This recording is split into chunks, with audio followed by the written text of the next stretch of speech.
Yo, what is good, YouTube, and welcome back to another JC2K video. In today's video, we are going to be taking a look at the brand new Season 7 Super Packs, whether or not they're worth opening, and why I think these might actually be surprisingly decent value.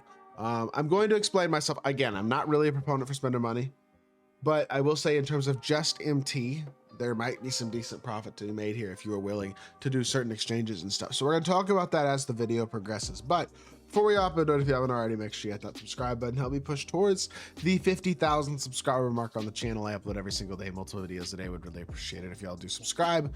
Without further ado, let's hop right into it. So they did drop this super bundle first, which is 75,000 VC, so basically $20. A guaranteed Galaxy Opal or higher, guaranteed Diamond, I would assume, or better, Summer Festival, Festival of Champions, and MyTEAM Draft Event card. I don't know if this is, I don't know. Let me see. It is guaranteed to be pink. So it's all pink diamonds or higher. It's one guaranteed Galaxy Opal. And then I guess a 1 in 4 chance at a dark matter is not that good, to be totally honest. At this point in the year, 1.7% chance at 100 overall, I think is the best these bundles have had in terms of the odds, but it still doesn't feel very good. $20 for a 1.7% chance at 100 overall, when a lot of the 100 overalls are cheap, is not good odds. So that pack right there is not worth $20 at all. Now, your regular super pack is guaranteeing you 3 festival event cards in every single pack. So you do have a guaranteed player card again, which has a 42% chance to be Galaxy Opal or higher, 3.3% chance to be at 99 dark matter or higher, and less than 1% chance, of course, at being a 100 overall. The topper is 100 overall for the 51 box, which is normal. That's what it's been. But it does look like 100 overall odds in the actual pack are going to be 0.4%. So that means one in about every 220, 250-ish, like 1 in every 250 packs or so should be a 100 overall out of a pack. So that being said, you're probably unlikely to pull a 100 overall out of a pack. I did pull Invincible Giannis out of a super pack box last week. I opened 2 of them on my guy Lucas account, and I did pull Invincible Giannis, which was kind of crazy. But these super packs, I would personally say, aren't really worth it. They're not like the worst, and if you want to get them, I can understand it though, because the thing about the super packs that makes them interesting is the guaranteed Festival of Champions, Summer Festival, and Draft Event card in every single pack. Because if we look, I mean, I didn't look at the exact numbers, but last week I opened 2 of these 51 boxes of the regular super packs they've been dropping, the downtown super packs throughout the season, which at the time included a guaranteed Summer Festival piece and a guaranteed Festival of Champions piece. And I pulled like 600 overall pieces. I pulled, I think, 3 or 4 GOAT pieces overall. I pulled a few Invincible pieces. I basically pulled, considering each GOAT piece is worth 150,000 MT or so if you break it down. Adding everything up, I probably pulled like 7 or 8 GOAT pieces worth of pieces. That's like over 1 million MT. So, I mean, I think very realistically, you can make like a 1-to-1 between the fact that you have a guaranteed pink diamond or higher in every single pack. Like, you're actually going to make probably, I would say, 1-to-1 of your VC to MT if you're willing to exchange pieces. You could actually make like good MT from these. And that's the thing. Do I think the packs are worth buying? No, I don't think really that you're ever getting the return for your money that you probably deserve when you spend $100.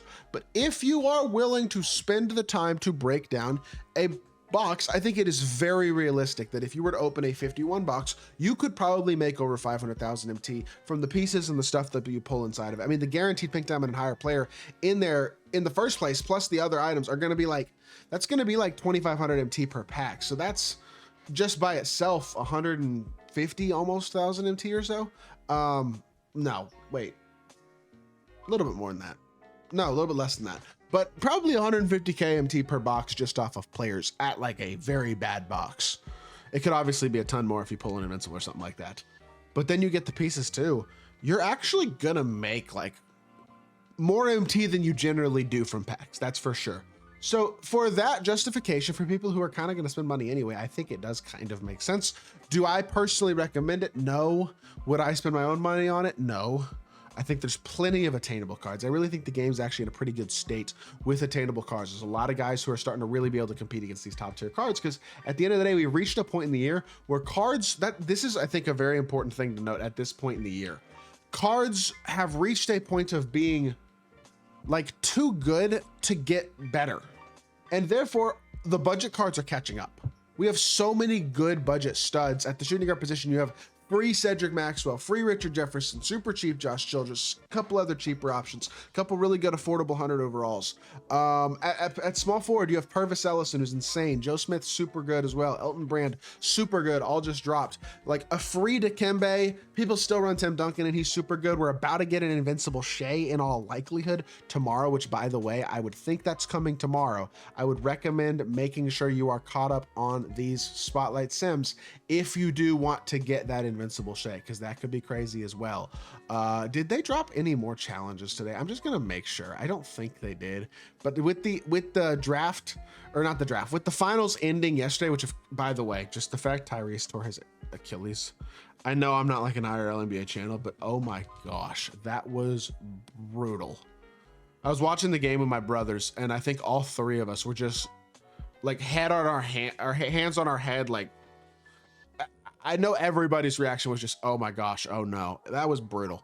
That was really, really tough to watch. But that is completely besides the point. I apologize. I just went on a little bit of a tangent there. Does it look like 2K actually added anything new today besides super packs? I could be wrong, and if I missed something, then maybe there'll be another video coming if 2K actually dropped something else impactful today, but I don't see anything in terms of challenges and stuff. It basically just looks like, did they add any festival challenges?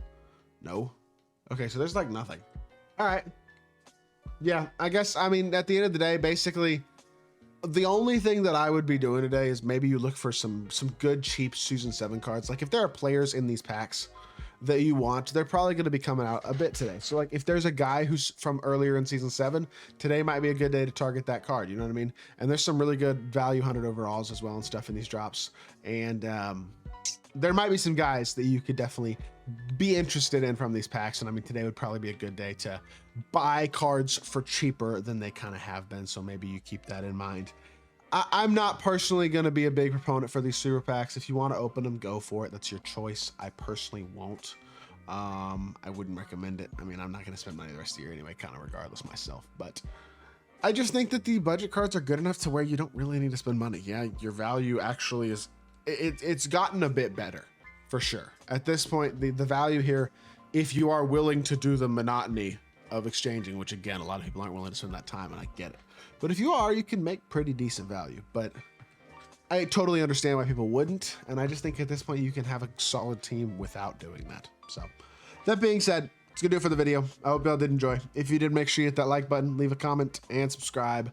I will be back with more 2K content very, very soon. I appreciate y'all. Peace.